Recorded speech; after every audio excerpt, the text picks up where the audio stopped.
What is up and welcome back. We are your Colorado real estate family, and in this video right here we're going to be talking about some reasons that you might not want to live in Fort Collins. Let's go.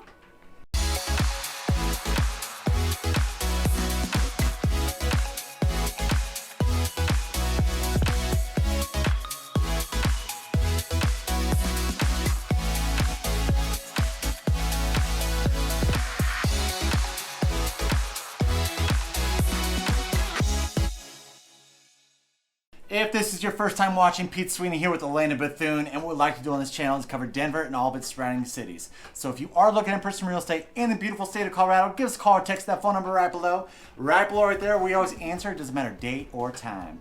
If you're not quite ready to move to Colorado, definitely follow along and subscribe, like, and hit that notification bell. All right, so we're going to be covering 5 reasons why Fort Collins might not quite be for you or why you might not want to live there. First one's being is the fact that it's actually decreasing in growth. Now, there's something quick to note about this is even though the population has been going down since 2020, the Fort Collins metro area has actually been growing. When we talk about the Fort Collins metro area, pretty much we're including Loveland, Windsor, Johnstown, cities like that do surround Fort Collins. Yeah, there's tons of opportunities to move in and around Fort Collins, which I think is great. If you're not really into the Fort Collins area, it's a little bit cheaper to come in on the outskirts and then still take advantage of the Fort Collins area. But man, right there in town, we even experienced a lot of regulations and COVID restrictions really turned a ton of people off. I tried to do some holiday shopping down there and I didn't have my mask with me.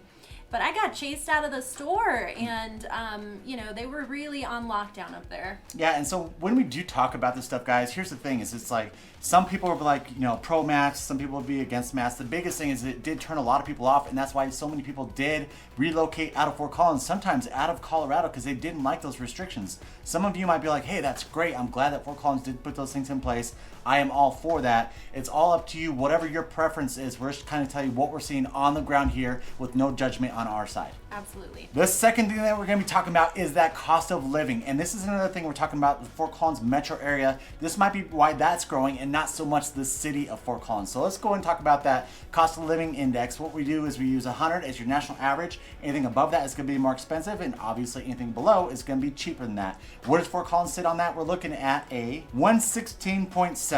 Has a compare, we pulled in a few other cities to show how Fort Collins is a little bit more expensive to a few of these surrounding cities. Just south of Fort Collins, Loveland comes at 112.6.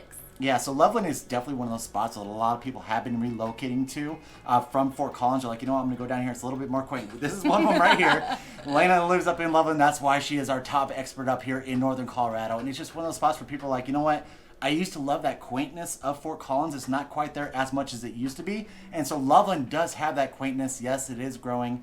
Quaintness. Uh-oh, that's yeah, a new word. Yeah, I know, right? But yeah, it's just one of those places that people are like, I want that smaller town community. They do feel that a little bit more in Loveland. And it is a little bit cheaper. You get a little bit more bang for your buck. Make sure you stick around after we cover a few more of these cities. We are going to cover that real estate so you know what you're going to be paying for a house if purchasing in these outlying cities compared to Fort Collins. Now, here's another city that isn't technically in the Fort Collins metro area. We're talking about Greeley, Colorado. It has been popular. It has been popping up quite a bit when we are talking to you guys. Where does Greeley sit on that cost of living index? We're looking at a 104.3, so way cheaper opposed to Fort Collins. They are similar as far as how far north they are from Denver, but you are going to go a little further east off of I-25, so you're going to be further for the mountains. Something to keep in mind that you are going to be paying more being closer to the mountains as opposed to being further from the mountains. Everybody talks about here being on the east side of I-25 is less desirable, and there's a bunch of reasons for that, but number one is you're further away from the mountains.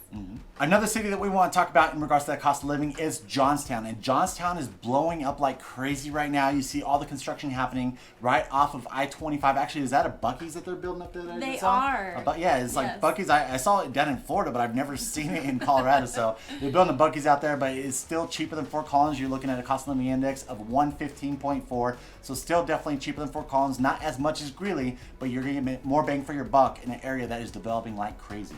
Now let's break into that real estate. What are you going to be paying for a house in a few of these cities that we already mentioned? If we're talking about Fort Collins, you're looking at a median sales price of $535,000, and that lumps together your attached and your detached products all into one sum. What does that look like year over year? It is actually down, and a lot of these cities that we're looking at are down year over year. Fort Collins is down 0.7%. So I'd say it's more stagnant than anything. That's not a huge number. If we look over the last 24 months, it is actually up 11.69%. So that's pretty much from 2021 to 2022. We saw some huge gains in equity. Housing prices definitely went up a little bit. You had those bidding wars, where not so much now because of interest rates. That's why we see that the 24 months is up, whereas the last 12 months is down.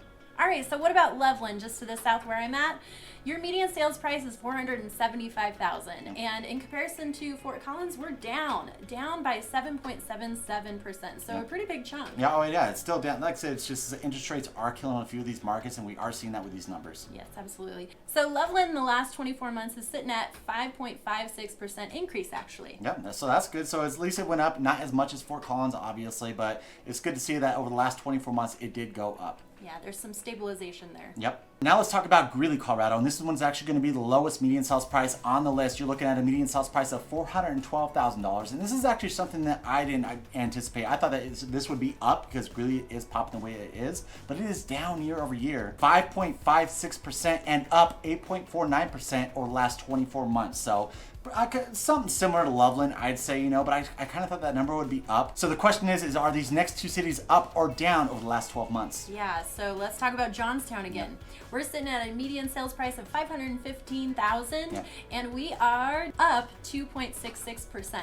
And over the last 24 months, up 3.31%. Now, so kind of looking at those numbers, it's interesting to see that the 24-month isn't up as much. It might be because Johnstown recently, over this last year, has been developing so much, and why that number was so much different as opposed to the 24 months and the 12-month based on these last couple cities. And the last city that we're going to cover that we actually didn't cover, that cost of living index, but we did want to talk about the real estate. It's kind of like a bonus city. You got a median sales price over in Wellington, Colorado of $499,000, and that is actually up 0.81%, so not too much. What are we looking at over the last 24 months? The last 24 months, it's up 20.24%, and I can tell you over the last couple of years, there's been a lot of development happening up in Wellington. It's kind of becoming your new suburbia hotspot outside of Fort Collins, where people are like, okay, I love Fort Collins, I'm gonna take advantage of Fort Collins, but I don't necessarily want to live in Fort Collins. Wellington is new, they have a lot of newer development up there, so that's why we did see that number from 2021 over to 2022. I also think that there are a lot of people coming in that want to live close to Wyoming, and so if you don't know where Wellington is, it's actually just north of Fort Collins. So we're already pretty close to the state line in Fort Collins, and Wellington's even closer.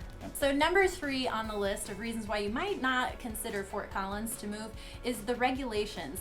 It's been really tumultuous lately. There was a period of time where the local code, the land building, all of those codes hadn't been updated in 25 years. And then in 2020, they updated a bunch of things and got everybody in an uproar over all of the different stuff. Everything from parking to building requirements and regulations. So it's just been one of those things that if those sorts of things and regulations are important to you, you should look them up and just make sure you're comfortable with what they've got going.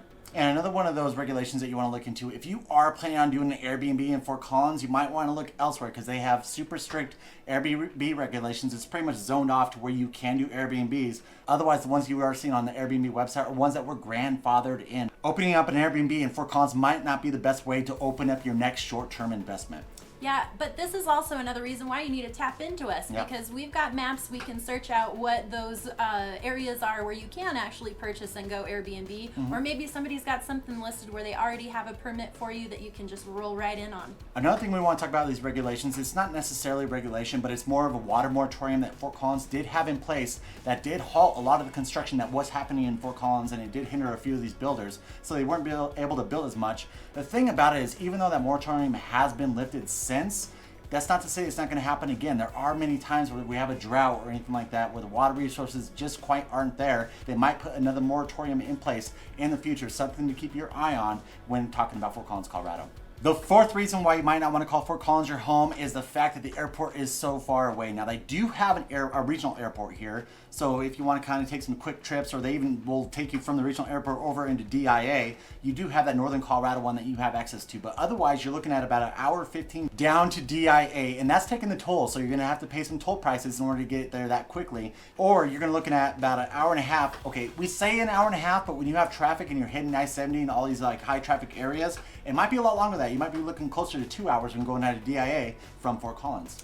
Yeah, our weather is also pretty mild here in the wintertime, but man, I'm telling you, the last 2 times I went to the airport, it was in the middle of a snowstorm, and it definitely took 2.5 hours to get there. Yeah. All right, cool. Thank you for sticking around for the fifth one, and the fifth one might be a little bit controversial, but Fort Collins is becoming super progressive, and I can tell you, being boots on the ground here, this is something that we're seeing, that people have a little bit more conservative-leaning views. They are leaving Fort Collins, and if you do have those conservative views, just note that it's a little bit more progressive in Fort Collins, and it's rubbing a few people the wrong way. Again, like we said, this might be an area that you do love because of how progressive it is. It's something that we're seeing with Boulder, Colorado. So Boulder, Colorado is still thriving like crazy because it is hardcore progressive. The only thing that's really hindering Boulder right now is the fact that the real estate prices are so freaking high over there. But yeah, like I said, it's all about your preference. No judgment on this end. We're just telling you right now that if you're coming from a conservative leaning side of your beliefs, Fort Collins might not really be for you. Right, and it's so interesting too to think about that because I don't know, a couple years ago, Yep. we kind of had this opinion of the further north you got, the more conservative it got. But Fort Collins is kind of becoming this little hotbed of more progressive ideas and thoughts. Yep. All right, cool, guys. That brings you to this video right now. Like I said, we want to throw a few factors out there why you might not want to choose Fort Collins as your next home. If you do love this content and you want to continue to follow, do us a huge favor and hit that subscribe button. Give us a thumbs up, notification bell, that we're notified every single time that we put out a new video. And if you are planning on calling Colorado, today we're specifically talking about Fort Collins, your next home, give us a call or text that phone number right below. Right below right there, we always answer. It doesn't matter date or time. Until next time, we love you. Bye. Bye. Loveland. Okay. Blooper. Oh, great. So as far as the last 24 months, thank you guys so much for watching, and I don't know how to do it. I could do Sorry. it. I could do it. Drive down to Denver, down to